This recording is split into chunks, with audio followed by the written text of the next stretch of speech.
Kevin Feige doing a Star Wars movie. Now, this is one of those stories where you first hear it and you're like, yeah, okay. Then you check the sources and you're like, yeah, okay. It's like the news, but for nerds. Today's shout out goes to Boba Fett, fan for life. Indeed, Rogue is the X-Men that stole Captain Marvel's power. Stay to the end of this video where we will ask another nerd card question. What's up, everybody? Happy Thursday to you. I am Josh. Welcome back to the show. And whoa, it's been one of the wildest weeks of news stories we've done on this channel since I've started this freaking channel. It's been pretty crazy, but I must say I believe today's story takes the proverbial cake. This is freaking wild. Okay, so let's get into this. This is real AF. This is coming from the Hollywood Reporter. There's a lot here to digest, but honestly, I was so surprised when stuff like this pops up. It's usually from like, we've got this clickbaited or cosmic book clickbait. This is coming from a pretty reputable trade. Apparently, Feige pitched the idea to Lucasfilm late in the summer that he would like to produce a Star Wars film, and they jumped on that. They were just like, yes. And now I want to read the quote that the Hollywood Reporter printed from their source when it comes to this matter. We are excited about the projects Kathy and the Lucasfilm team are working on, not only in terms of Star Wars, but also Indiana Jones and reaching into other parts of this company, including Children of Blood and Bone with Emma Watts and Fox. With the close of the Skywalker saga, Kathy is pursuing a new era in Star Wars storytelling, and knowing what a die-hard fan Kevin is, it made sense for these two extraordinary producers to work on a Star Wars film together. Okay, so it's wild and it's real, but let's not bury the lead. There's a couple of things right from the top that like are the story when it comes to this story. Number one, Sony's about to be looking real dumb. Remember when they said that Feige was too busy for Spider-Man? I mean, too busy for Spider-Man. My man's about to go over to Star Wars, save Star Wars, and then bring the Fantastic Four and X-Men into the MCU in a glorious way. I mean, that's just my opinion, but like, come on, guys. And for the record, I saw Screen Rant take the angle that perhaps Sony knew about this, and this is why they came out and said that he was too busy. I'm gonna have to go ahead and disagree there. I can't prove it, but I don't really think Sony would be aware of this thing. I don't think Sony would know that Feige was working on a Star Wars film. So yeah, for real, Sony's about to look real bad, particularly if something about the actor that he wants in his Star Wars film is to be believed, but I'll get into that at the end of the video. Now let's talk about saving Star Wars, and I use air quotes there because this is obviously a very contentious subject and something that people disagree heavily upon. But if you look at how most of the trades are actually reporting about this, it's right out in front there, guys. The discussion is being had. It's a big question about this story.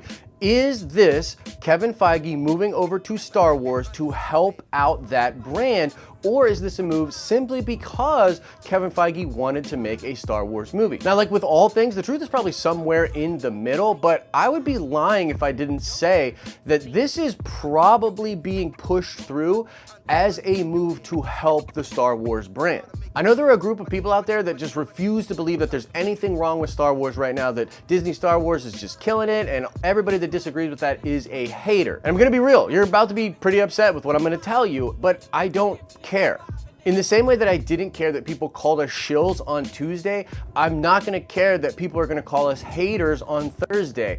I can't control how you receive the news. All we can do is try to report on this in the most accurate way possible. And of course, this is just our opinion. There could be people out there that disagree, but I would just say to you that if you look at the way all of the trades are talking about this, there's a reason they are talking about how Feige could potentially bring some needed goodwill and box office back to Star Wars. Bottom line, I don't think Star Wars is in a great place. As a brand, I think it is suffering with connecting to its fan base for a variety of different reasons, but I think it's pretty obvious that the Star Wars brand is not in the best of places. Now, very interesting, in that very quote that this source gave to the Hollywood Reporter, they make mention of the fact that they're going away from the Skywalker saga. So think about this, guys. Once Lucasfilm is no longer telling stories about the Skywalkers and in the Skywalker saga, there needs to be another draw to bring people out to the theater. Like, believe it or not, the Skywalker, this is why a lot of people out there are like, I'll never believe that they're going away from the Skywalkers, because that's just the best way to get people's butts in those seats. And that's a fair argument. Like, dude, it's all about the Skywalkers in a lot of different ways. But, you know, if they really are moving past it, they're gonna need another draw to bring people to the theater. I can think of no better draw. There's no better draw to bring casual audience moviegoers to the theater for a new Star Wars film than having a Kevin Feige Star Wars. Like, there's just literally no better draw. I can think of nothing better than that to bring butts to the seats.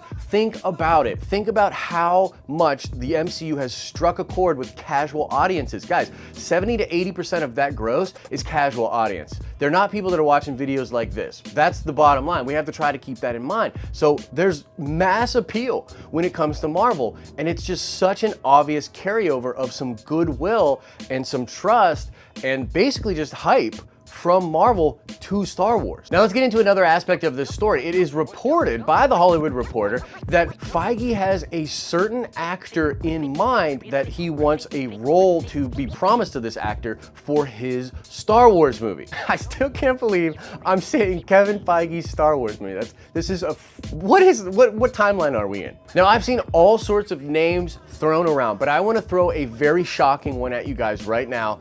Tom Holland. Think about it. Just think about it. Feige likes to play 4D chess. Disney likes to be pretty ruthless with the way they go about doing things. Well, as Sony is developing all of this Spider-Man stuff, imagine if Feige then hands a Star Wars role to Tom Holland, who in all reason and logic could not say no to that. So if he signs up for that, if they really get the wheels moving on this thing and Holland signs that, Sony has no choice but to restrict the way they use Holland and work around his schedule to make the next Spider-Man movie. If Feige does this, I'm just gonna... Another really cool name that popped up into my head would be Sam Jackson. A lot of people talk about Mace Windu possibly coming back in the Star Wars universe, and particularly if we're going way in the future here, we've got an old man type of Mace Windu, and I don't even know how exactly it would be possible, but I would love it. I would just absolutely love it if we had Mace Windu in a Kevin Feige Star Wars movie. I saw people mentioning Brie Larson, and although I'm not personally crazy about that, I can totally see why they would do that. I mean, look, Feige basically just really likes Brie Larson. The way I read through all the stuff that's going on with the MCU, he really likes Brie Larson, and he could potentially feel bad that, yeah, there's not going to be a Captain Marvel movie for a long while. Maybe he plugs her into his Star Wars movie. And I would be remiss if I didn't just honestly say, I wouldn't want him to do that. But, you know, look, I'm not gonna poo-poo the idea like a lot of other people would out there, but I gotta be real. Don't do that, Feige. Now, I want to know who you think this could be and who you would want it to be. And the thing is, guys, I don't really buy into a lot of these conspiratorial things where studios are leaking information to see how fans react, but they certainly do take metrics of how people are reacting to things on social media. So it's not super crazy to think that that line in this article is literally just to get a reaction and sort of a metric from fans as to what actor or actress they would want to see in a Kevin Feige Star Wars movie. So let's play along. Let them know, man. Which one do you want? All right, now let's go to speculation town. You guys know this is my favorite zip code, so here we go. I want to start out with saying something incredibly controversial, probably make everyone really upset, but who cares? Here we go. Now let me preface this by saying I actually like The Last Jedi, but my point is, I don't think there's any universe in which Kevin Feige would have allowed Ryan to make the movie the way he did. What I'm saying is, had Kevin Feige been a producer, there's no way The Last Jedi would have been the way that it was. Now, the reason I believe this is because Feige is super strong as a producer, and his vision and the integrity of the characters and the brand that he is creating is paramount. This is why certain things just don't work out in the MCU. Most famously, Edgar Wright. Edgar Wright, super clashy with his vision and what the MCU wanted, what Feige wanted.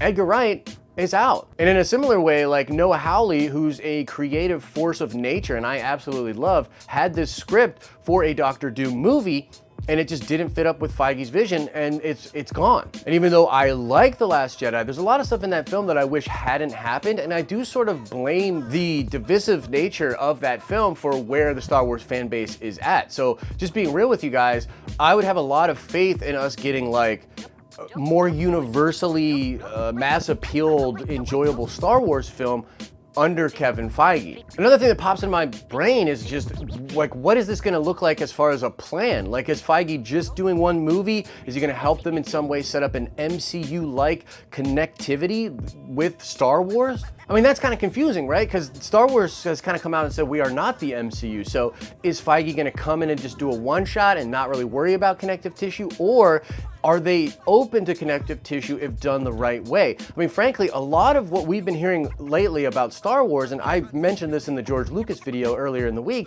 but it really looks like they're taking the time. They're learning the lessons that they had to learn with this current sequel trilogy, and they're gonna really take their time to map out what the future of Star Wars looks like. Bringing in Feige at this juncture would imply that he's gonna help them sort of build out the planning for that.